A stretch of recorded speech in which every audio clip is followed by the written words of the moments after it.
दो चीज़ें होती हैं, डिप्रेशन और एंजाइटी। डिप्रेशन माजी की सोचों से आती है, एंजाइटी ज़्यादा मुस्तकबिल के बारे में सोचने को आती है। जो आप चीज़ कह रहे हो कि हम सोचते जाते हैं, चीज़ रुकती नहीं है। इंसान के दिमाग में 1 मिनट में 44 सोचें आती हैं, 44 मिनिमम सोचें आती हैं। आप यहाँ पे बैठे हो ना, मैं अगर वाघा बॉर्डर कहूँगा कि आपको बॉर्डर के कुछ 100 व्यू नज़र आ जाएंगे अपने माइंड। आप उन सोचों को ख़त्म नहीं कर सकते। हाँ, आप क्या कर सकते हो, आप उनको एक वे दे सकते हो, एक वे दे सकते हो, एक पाथ दे सकते हो। पाथ समझ रहे हो कि आपके पास पेट्रोल है, आप उसको गाड़ी में भर लोगे तो ठीक है, नहीं तो वो आपको खुद जला देगा।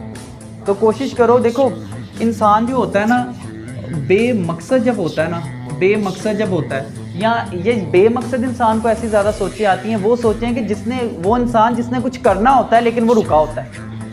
ये ना एक शरारती बच्चे की तरह ये सोचें। इसको कमरे में भी बंद कर दो, वो कभी कोई चीज़ तोड़ेगा, वो कभी नॉइस करेगा। क्यों करेगा? क्योंकि वो कह रहा है कि यार मैं यहाँ पे बैठने के लिए नहीं हूँ, मैं यहाँ पे एग्जिस्ट नहीं कर सकता।